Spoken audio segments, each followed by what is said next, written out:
and fellow internal auditors have desired. In the globe, members of the IIA, and I believe that Indonesia is either number 8 or number 9 in terms of the largest and most successful institutes. Over the last 5 years, I've had the privilege, and I hope that everybody in this room is, because often when I travel the world and you're talking to an internal auditor, and you ask what do, they say I work in finance or I work in accounting. I love to say I work in internal auditing. And when they say, well, why? I say because it's the greatest profession in the world. What other function could you work in? And so I tell people with great pride what it is that we do.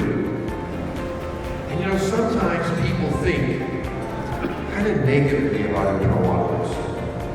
So again, I use the opportunity to tell them, what do? We help the organization succeed. We help them grow sales. I often wish I was only 30, because this is the most exciting time in the history of the world. Are there any Star Wars fans here? It's 200 times faster than what we have today. 200 times. Can you imagine that? And transfer speeds of 10 times. You almost can't pick up a newspaper without reading about cyber attacks all over the globe. And I'll tell you today that the major softwares like SAP to make the hyperlink into space. For those that are willing to embrace this change and get out in front of it, that's who audit committees and that's who management are looking for. And we're seeing it all over the world. And we serve two masters. We serve management and the board. But if we're not serving enough of either one, they'll find someone else who will. And yet, today, here's a study. Lawyers? Why do you need lawyers to do research anymore? Artificial intelligence can do it 10 times, 100 times faster because we need a different skill set. When you think about these technology changes, can we just hire accounting people and IT people? No, because they don't have that expertise. So recognize that the speed of change requires a lot more agility on the part of internal audit. And we must not be seen as inhibitors to change, but those who are championing change. My name is Dari. I'm in charge as head of internal audit in all my titles. I have a question. You know that since there are industry 4.0, mining industry transformed the processes into digital. The rest transform the current process to digital. As an internal audit, we decided to take part in this transformation. However, since internal audit is a support function, we don't have priorities from our corporate company to enter the agenda of the transformation. I want to have that conversation with the audit committee and with management so that they understand that, you know, what have we done and what is the dilemma that we've reached and have a conversation. I'll give you an example. We did an audit one time and it was in IT, and my IT audit director would spend time with the CIO. The CIO actually did a risk assessment every year, best one in the company. And when the audit director had sat down with her at the end of the year, she said, I think you need to add this to your risk assessment. I think you're wrong, and I'm going to audit it. She did the audit a few months later, and it was not very good call. I got a call from the CIO, and I had a good relationship with her, and she said, Larry, if I can recall, your vision for internal audit is to create positive change with a sense of urgency. And I said, Rebecca, I really appreciate the fact that you can recite my vision for internal audit.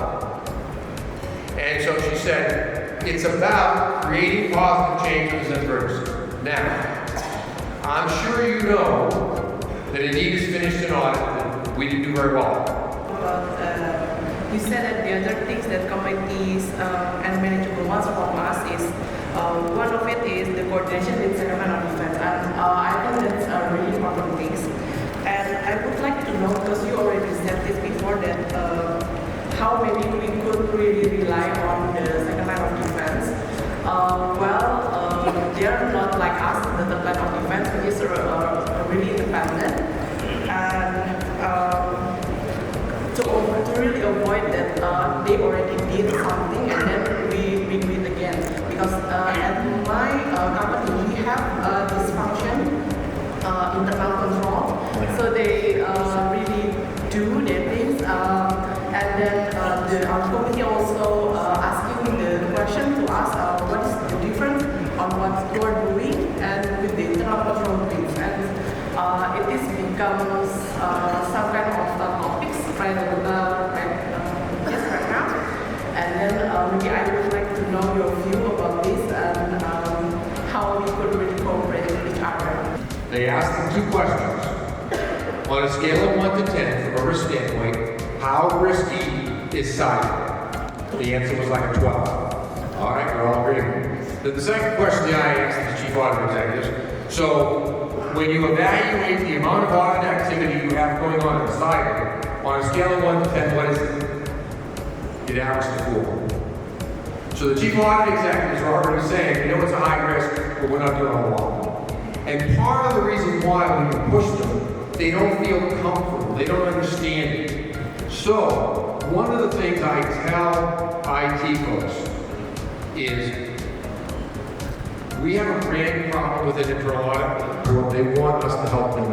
And if you build the right relationship, you know, convince the chief audit executive why he or she needs to be thinking differently, and how to embrace you because you have the ability. So one of the interesting factors that my current company implemented is the drone.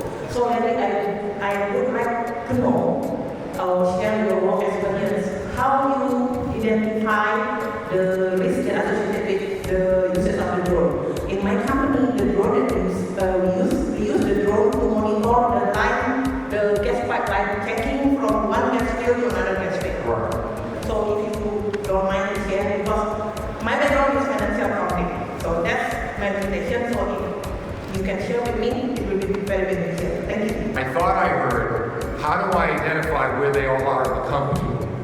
All right? So one of the things is to utilize supply chain and data analytics with the supply chain to go in and use the technology to identify drone purchase and see who's bought the drones. And you can, supply chain has to buy them in most companies if you have the right controls in place. So that'll give you where the list of those are.